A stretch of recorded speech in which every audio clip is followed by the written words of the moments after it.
الحمد لله رب العالمين والعاقبة للمتقين والصلاة والسلام على رسوله محمد وعلى آله وأصحابه أجمعين وعلى من تبعهم بإحسان إلى يوم الدين. أما بعد فأعوذ بالله من الشيطان الرجيم.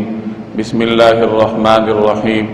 وإذا بشر أحدهم بالأنثى ظل وجهه مسودا وهو كظيم يتوارى من القوم من سوء ما بشر به أيمسكه على هون أم يدسه في التراب ألا ساء ما يحكمون. صدق اللہ مولانا العظیم.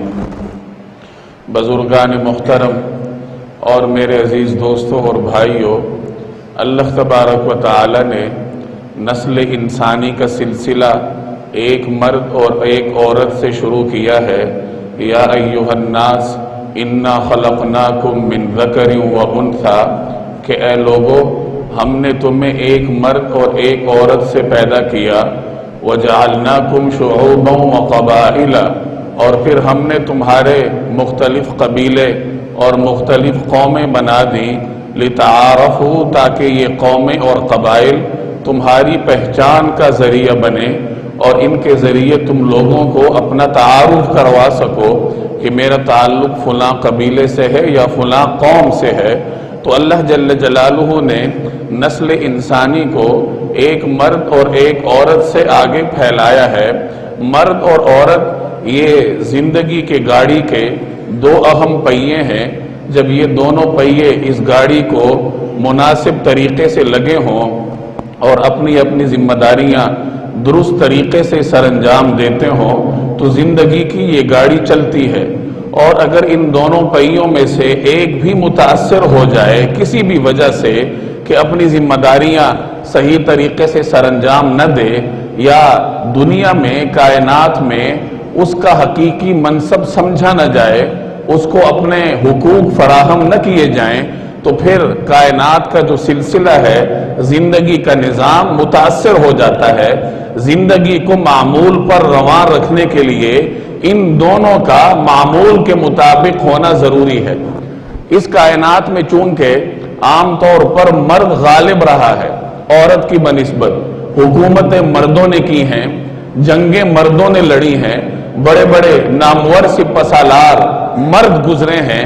اکثر اوقات جو نظام زندگی کے اہم کارنامے ہیں وہ مردوں نے سر انجام دیے ہیں. اس لیے تاریخ انسانی میں مردوں کے حقوق کے حوالے سے شاید آپ کو قدیم تاریخوں میں اس قسم کی بحثیں نہ ملیں کہ مرد کے کیا حقوق ہیں، یا مرد کے اوپر کوئی بحث آپ کو نہیں مل سکے گی کیونکہ مرد غالب تھا. جبکہ دوسری طرف عورت ایک کمزور مخلوق ہے. تو عام طور پر قدیم تاریخوں میں آپ کو عورت کے حوالے سے مختلف بحثیں ملیں گی کہ اس کی نوعیت اور کیفیت کیا ہے، اس کے کون کون سے حقوق ہیں یا کون کون سے فرائض ہیں. مختلف مفکرین کے اپنے افکار ہیں. ہر نظام نے جس نے اس کائنات کی قیادت کا دعویٰ کیا اس نے عورت کے بارے میں بھی اپنے افکار کا اظہار کیا. لوگوں کے سامنے کسی نظام کے افکار کو ترویج حاصل ہوئی اور کچھ افکار ایسے بھی تھے جو نظام کے ختم ہونے کے ساتھ ساتھ ختم ہو گئے. مثلا یونانی تہذیب مہذب دنیا کی پہلی تہذیب سمجھی جاتی ہے. کائنات کا آغاز تو کافی پہلے سے ہوا، لیکن اگر آپ مہذب قوموں کی بات کریں گے تو آپ کو تہذیبوں کی تاریخ میں یونانی تہذیب سر فہرست ملے گی. یہ وہ قوم ہے جس نے دنیا کو جینے کا سلیقہ دیا، جس نے ایک تمدن اپنایا، ایک تہذیب اپنائی، اور ایک دنیا پر، ایک علاقے پر ان کی سلطنت تھی جہاں ان کی تہذیب کا غلبہ تھا. سکندر وہ اسی تہذیب میں سے گزرا ہے جس نے آدھی دنیا پر سلطنت کی. ارسطو، افلاطون، سقراط جیسے بڑے بڑے فلاسفہ، ان کا تعلق اسی تہذیب سے تھا. یہ ایک علمی تہذیب سمجھی جاتی تھی جن کے پاس اپنے علوم، فنون اور اپنا فلسفہ تھا جس کے ذریعے وہ کائنات کی قیادت کا دعویٰ کرتے تھے. اب باوجود یہ کہ مہذب قوم ہے، اپنا فلسفہ ان کے پاس ہے، اپنے علوم ان کے پاس ہیں، لیکن عورت کے معاملے میں ان کے خیالات نہایت ہی افسوسناک ہیں۔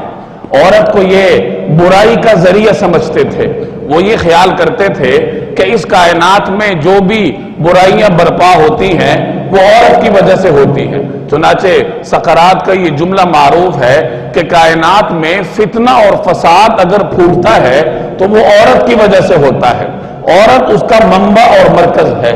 افلاطون جو یونانی تہذیب کا مشہور فلسفی تھا، اس کا یہ جملہ معروف ہے کہ جب کوئی ذلیل اور ظالم مرد مر جاتا ہے تو عالم نتائج میں وہ عورت بن کر اٹھتا ہے۔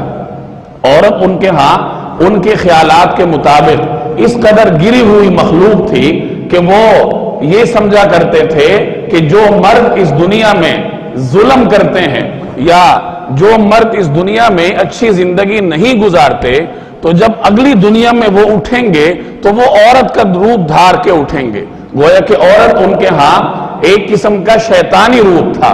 یہ یونانی تہذیب کا حوالہ میں نے آپ کے سامنے عرض کیا کہ اس تہذیب نے عورت کے ساتھ کیا سلوک کیا۔ دوسرے نمبر پر رومیوں کی تہذیب ہے۔ رومی ایک بڑی سلطنت گزری ہے، کائنات کو انہوں نے عالم انسانی کو اپنی تہذیب سے متعارف کروایا، اور اس سلطنت کا جو اہم کام تھا وہ دنیا کو قوانین سے متعارف کروانا تھا۔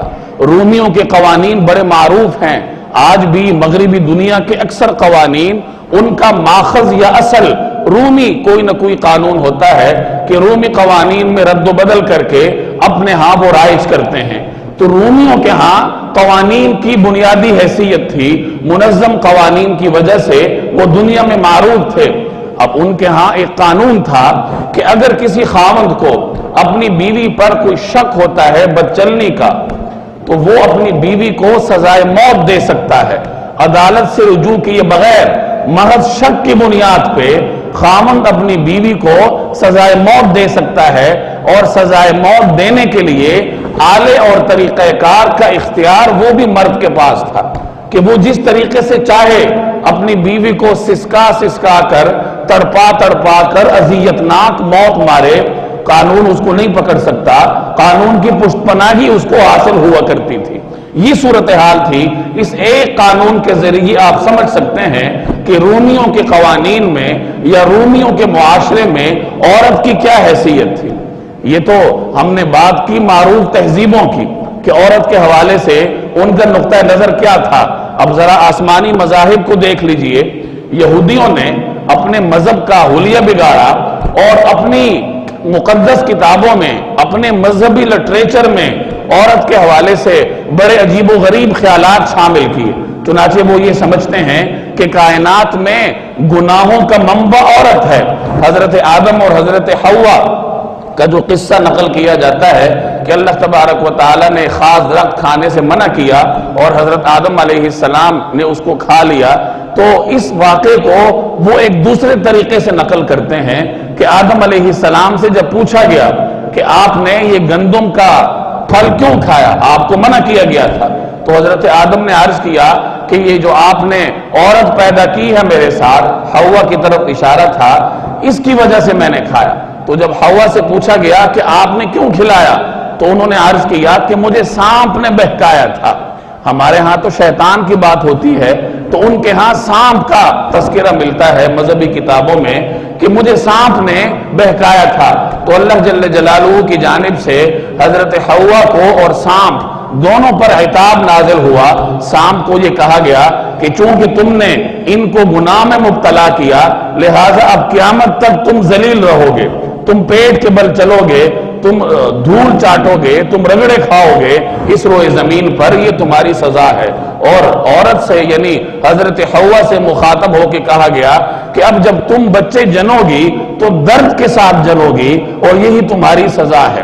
گویا کہ ان کے مذہبی لٹریچر میں عورت یہ گناہ کا منبع ہے کہ گناہ پھوٹا ہی عورت کی ذات سے ہے، اور جو عورت کو درد ذہ ہوتا ہے یا دیگر تکالیف اس کو برداشت کرنی پڑتی ہیں، یہ وہ سزا کی مدت پوری کر رہی ہے اور مدت سزا میں ہے۔ ایک اور قانون تھا ان کے ہاں کہ اگر کسی کا انتقال ہوتا ہے تو اس کی وراثت میں بیٹیوں کا حق نہیں ہے، وراثت بیٹوں کو ملے گی۔ اگر بیٹے نہ ہوں تو پوتوں کو ملے گی۔ اگر پوتے بھی نہ ہوں پھر جا کے بیٹی کو وراثت کا حصہ دار سمجھا جاتا ہے۔ یہ یہودیوں کا نقطہ نظر تھا عورت کے حوالے سے۔ عیسائیوں کی بھی یہی صورتحال تھی کہ عورت کو محکوم سمجھتے تھے، ان کے ہاں عورت کے چہرے کو دیکھنا یہ تقوی کے خلاف ہے۔ چنانچہ بڑے بڑے ان کے پادری جنہوں نے رہبانیت کو اختیار کیا، شادی بیاہ سے دور رہے اور کائنات کے نظم کو چھوڑ کر رہبانیت اختیار کی، ان کے واقعات معروف ہیں کہ انہوں نے اپنی ماں تک کو دیکھنا گوارا نہیں کیا کہ ماں اگرچہ ماں ہے لیکن ہے تو عورت، اور عورت کا چہرہ دیکھنا ان کے ہاں تقوی کے خلاف ہے۔ تو کہیں ماں کو دیکھنے میں ہمارا تقوی اس کا لیول کم نہ ہو جائے، لہذا وہ ماں سے ملنے سے انکار کرتے تھے۔ یہ عیسائیوں کی صورتحال ہے۔ اور 11ویں صدی عیسوی میں کلیسا کی عدالت نے باقاعدہ طور پر یہ قانون پاس کیا کہ اگر کوئی مرد یہ چاہے تو وہ اپنی بیوی کو کسی دوسرے مرد کے حوالے کر سکتا ہے عارضی طور پہ، کہ وہ دوسرا مرد اس کی بیوی کے ساتھ ہر قسم کے تعلقات قائم کرے، اور یہ ان کے ہاں جائز سمجھا جاتا تھا۔ اور اسی عیسائی قانون نے شرفاء کو، جو عام طور پر امیر طبقہ ہے، انہیں یہ اختیار دیا کہ اگر وہ چاہیں تو کسی غریب کسان کی نئی نویلی دلہن کو 24 گھنٹے تک اپنے پاس قانونی طور پہ رکھ سکتے ہیں، اور وہ جس طریقے سے چاہیں اس کے ساتھ تعلقات قائم رکھ سکتے ہیں۔ یہ عیسائیوں کے مذہبی عقائد ہیں کہ کس طریقے سے انہوں نے اپنے مذہبی روایات میں عورت کے چہرے کو مسخ کر کے پیش کیا۔ قریش مکہ کی صورتحال آپ کو معلوم ہے کہ بیٹیوں کو زندہ درگور کرتے تھے، اور وہ یہ سمجھتے تھے کہ بیٹا ہوگا تو جنگ لڑے گا، مال غنیمت کما کر لائے گا، تو وہ بیٹی کو بوجھ سمجھتے تھے اور اسے زندہ درگور کرتے تھے۔ چنانچہ مختلف روایات ہیں کہ بعض صحابہ نے نبی کریم صلی اللہ علیہ وسلم کے سامنے اپنے زمانے جاہلیت کے واقعات بیان کیے۔ ایک غالباً قیس بن عاصم تمیمی ہیں، بنو تمیم کے سردار تھے، انہوں نے اپنا واقعہ نبی کریم صلی اللہ علیہ وسلم کے سامنے بیان کیا کہ میں نے اپنی 8 بیٹیوں کو زندہ درگور کیا ہے۔ تو آپ صلی اللہ علیہ وسلم نے اس سے فرمایا کہ ہر بیٹی کے بدلے میں ایک اونٹ بطور کفارہ کے قربان کرو۔ ایک اور صحابی اپنی زمانے جاہلیت کا واقعہ بیان کرتے ہیں نبی کریم صلی اللہ علیہ وسلم کے سامنے کہ یا رسول اللہ، میری ایک بیٹی تھی، اور جب وہ کچھ بڑی ہوئی اور بولنے کے قابل ہوئی، میں جب بھی اس کو بلاتا تو وہ دوڑ کے میرے پاس آتی، اتنا پیار تھا اس کو میرے ساتھ۔ تو ایک دن میں نے اسے بلایا، وہ میرے پیچھے پیچھے چل پڑی، ایک کنویں پہ جا کے میں نے اسے دھکا دیا اور وہ اوندھے منہ کنویں میں گر گئی، اور اس کے منہ سے نکلنے والے آخری الفاظ یہی تھے، اے ابا جان، اے ابا جان۔ نبی کریم صلی اللہ علیہ وسلم اس واقعے کو سن کر، اس دردناک واقعے کو سن کر آپ دیدہ ہو گئے۔ تو ایک صحابی نے ان کو منع کیا کہ آپ نے نبی کریم صلی اللہ علیہ وسلم کو غمگین کر دیا، اس طرح کا واقعہ کیوں سنایا؟ تو رسول اللہ صلی اللہ علیہ وسلم نے اس صحابی کو منع کیا اور فرمایا کہ یہ تو اپنی مصیبت میرے سامنے بیان کر رہا ہے کہ زمانے جاہلیت میں جو اس نے ایک مصیبت اٹھائی، ایک گناہ کمایا، تو وہ میرے سامنے بیان کر رہا ہے، تو اسے بیان کرنے دو۔ اور پھر آپ نے فرمایا کہ جاؤ، اسلام نے تمہارے گزشتہ تمام گناہوں کو ختم کر کے رکھ دیا۔ تو یہ ایک تصویر میں نے آپ کے سامنے پیش کی کہ اسلام سے پہلے جو معروف تہذیبیں ہیں یا برائے نام آسمانی مذاہب ہیں یا بڑے بڑے نظام ہیں، انہوں نے عورت کے ساتھ کیا سلوک کیا اور وہ عورت کی کیا تصویر دنیا کے سامنے پیش کرتے تھے۔ ارسطو جیسے بڑے بڑے فضلاء وہ عورت کے بارے میں کس قسم کے خیالات اور افکار رکھتے تھے، تو ان کو بھی دیکھ لیجئے اور پھر اسلام کو بھی دیکھیے کہ اس نے عورت کو کیا عزت دی۔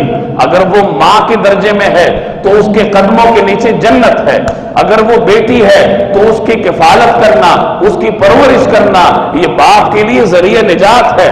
چنانچہ ایک روایت کا مفہوم ہے کہ اگر کسی نے اپنی 2 بیٹیوں کی پرورش کی، اچھے طریقے سے ان کی کفالت کی اور اچھے طریقے سے ان کی شادی کا بندوبست کیا، تو اللہ جل جلالہ اس کے لیے جنت کو واجب کر دیں گے۔ تو کسی صحابی نے عرض کیا کہ یا رسول اللہ، اگر کسی کی 2 بیٹیاں نہ ہو، ایک بیٹی ہو اور وہ اس کے ساتھ حسن سلوک کرے، اچھی پرورش کرے، اچھے رشتے کا انتخاب کرے، تو کیا اس کے لیے بھی جنت ہوگی؟ تو آپ صلی اللہ علیہ وسلم نے فرمایا کہ ہاں، اس کے لیے بھی جنت ہوگی۔ کہ ماں ہے، اپنے حقوق ہیں اس کے، بیٹی کے مرتبے میں ہے تو اس کے اپنے حقوق ہیں، اگر وہ بہن ہے تو اس کے اپنے حقوق ہیں، اگر وہ بیوی ہے تو اس کے اپنے حقوق ہیں۔ جاہلیت کے جتنے جاہلی رسوم تھے، جتنے عورت کے بارے میں جاہلی افکار تھے، اسلام نے آ کر ان سب کو ختم کیا اور عورت کا ایک ایسا رخ دنیا کو دکھایا جس سے آج تک دنیا ناواقف تھی۔ قرآن کریم کا اگر آپ مطالعہ کریں تو آپ کو جگہ جگہ عورت کی خوبیاں نظر آئیں گی۔ قرآن نے کئی خواتین کا نام لے کے ان کی تعریف کی ہے۔ حضرت مریم علیہ السلام کا نام قرآن کریم میں آپ کو ملے گا، حضرت آسیہ جو فرعون کی زوجہ تھی ان کا تذکرہ آپ کو مختلف روایات اور مسلمانوں کے مذہبی لٹریچر میں ملے گا، حضرت خدیجہ الکبریٰ، حضرت عائشہ جیسے بڑی بڑی خواتین، بڑی نسبت والی خواتین، ان کا تذکرہ اچھے الفاظ میں آپ کو اسلامی لٹریچر میں ملے گا۔ تو عورت کا ایک نیا روپ اسلام متعارف کرواتا ہے جس سے کائنات اس سے پہلے ناواقف تھی۔ پچھلی مذہبی کتابوں کا حال دیکھ لیا آپ نے کہ ان کے ماننے والوں نے عورت کا کیا منظر پیش کیا ان میں۔ اب آپ قرآن کریم کو بھی دیکھ لیجئے، بطور مثال کے سورہ قصص کو لے لیں۔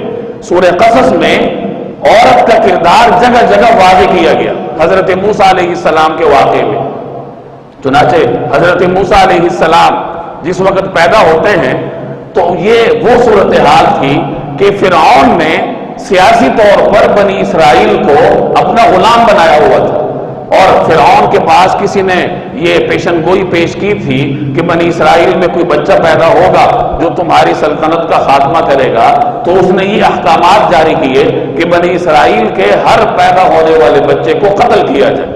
چنانچہ اس کے کارندے یہی کام کر رہے تھے۔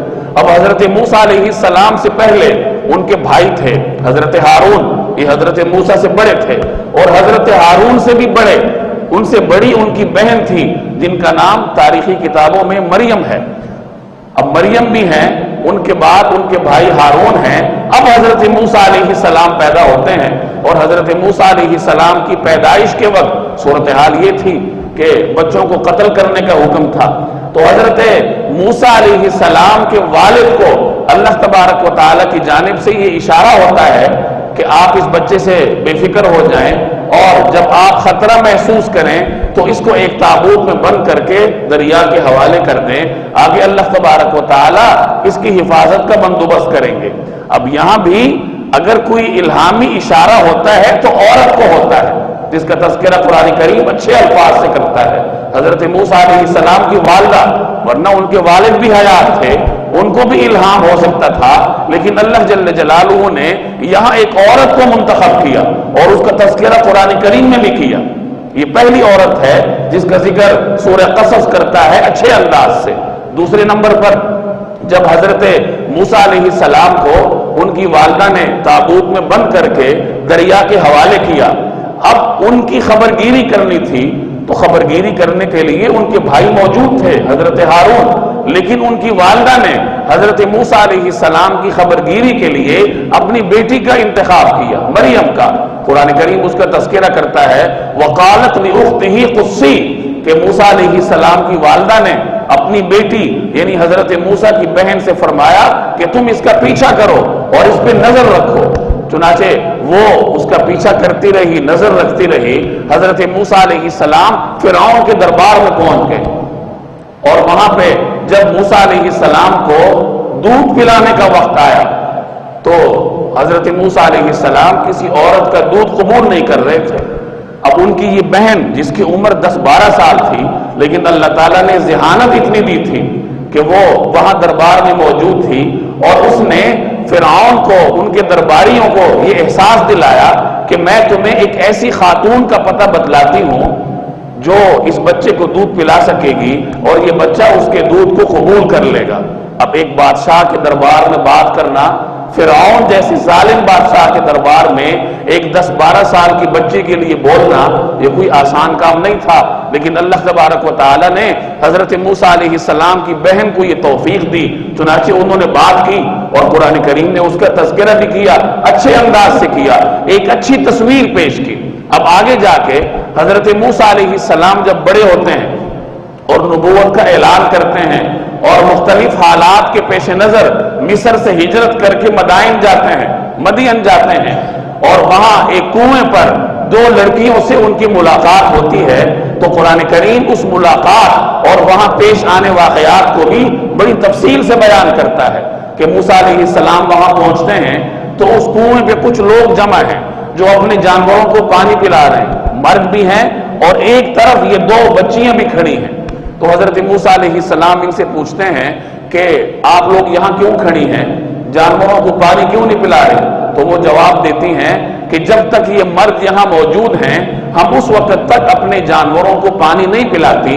وَأَبُونَا شَيْخٌ كَبِيرٌ، اور اپنے باہر نکلنے کی وجہ بھی بیان کرتی ہیں کہ ہم باہر اس لیے نکلی ہیں جانوروں کو پانی پلانے کے لیے کہ ہمارے والد ایک بزرگ ہیں، بوڑھے آدمی ہیں اور وہ باہر خود نکل نہیں سکتے، بھائی ہمارا ہے نہیں، مجبوری کی وجہ سے ہم باہر نکل کر اپنے جانوروں کو خود پانی پلاتی ہیں۔ اور یہ سارا پس منظر انہوں نے صرف ایک جملے میں بیان کیا کہ ہم باہر کیوں نکلتی ہیں اور اس کی وجہ کیا ہے۔ گویا ایک تعلیم دی کہ جب کسی عورت نے اجنبی مرد سے بات کرنی ہو ضرورت کے وقت تو مختصر سے مختصر بات کی جائے۔ اور اس واقعے سے ایک اور سبق یہ ملتا ہے کہ اگر عورت بامر مجبوری گھر سے باہر نکلتی ہے تو وہ مجبوری کے وقت نکل سکتی ہے، بشرطے کہ اس کا والد وہ کام نہ کر سکتا ہو یا اس کے بھائی موجود نہ ہو۔ آگے یہی واقعہ تسلسل کے ساتھ قرآن کریم بیان کرتا ہے کہ حضرت موسیٰ علیہ السلام نے ان کی مجبوری کی وجہ سے ان کے جانوروں کو پانی پلایا اور وہ وقت سے پہلے گھر پہنچ گئی۔ اب والد ان سے پوچھتے ہیں کہ آپ پہلے کیسے آ گئی؟ انہوں نے جواب دیا کہ ہم اس لیے پہلے آ گئی کہ وہاں کوئی اجنبی نوجوان تھا اور اس نے ہمارے جانوروں کو پانی پلایا۔ تو والد نے کہا ان کو بلاؤ۔ اب جب وہ لڑکی آتی ہے قرآن کریم اس کے آنے کا منظر بھی بیان کرتا ہے، فَجَاءَتْهُ إِحْدَاهُمَا تَمْشِي عَلَى اسْتِحْيَاءٍ، کہ ان دونوں بچیوں میں سے ایک بچی آتی ہے اور وہ بڑی حیا کے ساتھ چلتی ہوئی آتی ہے، حیا کے ساتھ چلتی ہوئی آتی ہے۔ اور حضرت عمر رضی اللہ تعالی عنہ اس آیت کی تفسیر بیان فرمایا کرتے تھے کہ وہ جو بہن آتی ہے ایک بچی حضرت موسیٰ علیہ السلام کو بلانے کے لیے آئی تو اس نے گھونگھٹ پہنا ہوا تھا، پردہ کیا ہوا تھا اور حیا کے ساتھ چلتی ہوئی آئی، اور وہ ایسی عورت نہیں تھی جس طرح عام خواتین ہوتی ہیں کہ ہر جگہ گھستی پھریں، بلکہ بڑی حیادار عورت تھی۔ حضرت عمر رضی اللہ تعالی عنہ نے اس آیت کی تشریح کر کے گویا اپنا کلچر بھی بیان کر دیا کہ حیا کا مطلب یہ ہوتا ہے کہ عورت اگر باہر نکلے گی تو اس کے چہرے پہ نقاب ہوگا اور وہ مردوں کے ساتھ گفتگو کرنے سے یا ان کے ساتھ میل جول رکھنے سے احتراز کرے گی، اپنے آپ کو بچائے گی۔ تو یہ اب حضرت موسیٰ علیہ السلام کا یہ جو واقعہ قرآن کریم نقل کرتا ہے تو دو سبق آپ کو ملتے ہیں۔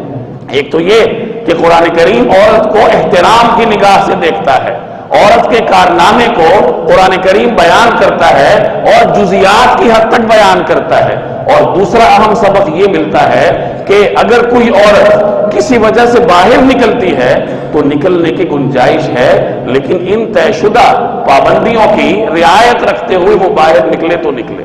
اب آج ہمارے ہاں مغربی تہذیب کا غلغلہ ہے اور مغرب کی یہ کوشش ہے کہ عورت اور مرد کے درمیان مساوات قائم کر کے عورت سے وہی کام کروائے جائیں جو مرد سے کروائے جاتے ہیں۔ یہ جو کہا جاتا ہے کہ عورت اور مرد کے درمیان مساوات مساوات مساوات کے نعرے لگائے جاتے ہیں، مساوات کا نعرہ لگانا یہ عقل کے خلاف ہے۔ عورت اور مرد برابر کیسے ہو سکتے ہیں؟ تخلیقی اعتبار سے اللہ تبارک و تعالیٰ نے ان میں فرق رکھا ہے، جو صلاحیتیں مرد کو دی ہیں وہ عورت کو نہیں دی، کہ مرد دن دہاڑے دن کے 12 بجے پہاڑ کی چوٹی پہ کام کر سکتا ہے، عورت نہیں کر سکتی، فطری طور پہ نہیں کر سکتی۔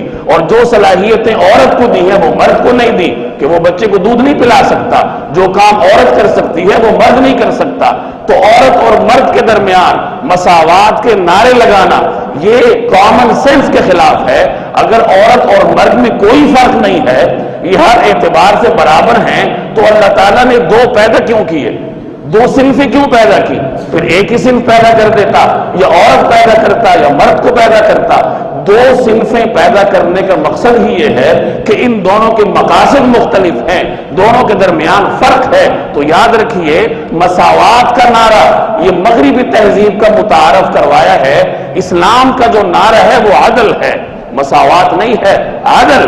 اللہ تبارک و تعالیٰ نے عدل کا حکم دیا ہے، عدلو، عدل کرو۔ عدل کا مطلب یہ ہے کہ عورت اپنی ذمہ داریاں پوری کرے اور مرد اپنی ذمہ داریاں پوری کرے، تو ہماری اصطلاح عدل ہے، مساوات نہیں ہے۔ بہت ساری اصطلاحوں نے ہمارے کلچر کا بھرکس نکال دیا، ستیہ ناش کر دیا ہے۔ اب آپ عورت کو دیکھ لیں، گھر کا کام نہیں کرے گی، اس کو فیشن کے خلاف سمجھے گی، خاوند کی خدمت کرنا، بچے کو دودھ پلانا، وہ اس کو اپنے سٹیٹس کے خلاف سمجھتی ہے، لیکن باہر بسوں میں نوکری کرے گی، مسافروں کو پانی پلائے گی، ہوائی جہاز میں نوکری کرے گی، ہوٹلوں میں اجنبی مردوں کی بستروں کی بیڈ شیٹیں تبدیل کرے گی۔ تو یہ ظلم اگر عورت کے ساتھ کیا ہے تو مغرب نے کیا ہے کہ اللہ تبارک و تعالیٰ نے اس کو گھر کی ملکہ بنایا تھا، اس کے حقوق مرد کے ذمہ عائد کیے تھے، اس نے عورت سے یہ تاج چھینا اور اس سے یہ حکومت چھینی، اس کو باہر نکال کے روڈ پہ کھڑا کیا۔ مساوات کے نعرے تو وہ لگاتے ہیں، لیکن ان کے ہاں بھی عورت کی جو تنخواہ ہے یا اس کی اجرت وہ مرد کے مقابلے میں کم ہے۔ اور اگر آپ اس زیادتی کے واقعات دیکھیں، یہ جو ریپ کے واقعات ہوتے ہیں، تو سر فہرست آپ کو امریکہ نظر آئے گا، دوسرے نمبر پر آپ کو برطانیہ نظر آئے گا، تیسرے نمبر پر آپ کو فرانس نظر آئے گا۔ یہ وہی یورپ کے ممالک ہیں جنہوں نے عورت سے اس کی نسوانیت چھینی، اس کی معصومیت چھینی، اس کو گھر کے پردے سے نکال کے باہر مردوں کے درمیان کھڑا کر کے مردوں کی ہوس پوری کرنے کا ذریعہ بنایا، اپنے ہاں کی عورت اور خاندان کا ستیہ ناش کر دیا۔ اب یہی صورتحال ہمارے ہاں ہے۔ تو میرے بھائی، یہ صورتحال اپنی خواتین کو سمجھانے کی ہے کہ مغرب عورت کا خیر خواہ نہیں ہے، وہ عورت کا دشمن ہے، وہ عورت کو اپنی فطرت کے خلاف کام کرنے پر مجبور کرتا ہے، اور اسلام نے عورت کو عزت دی ہے۔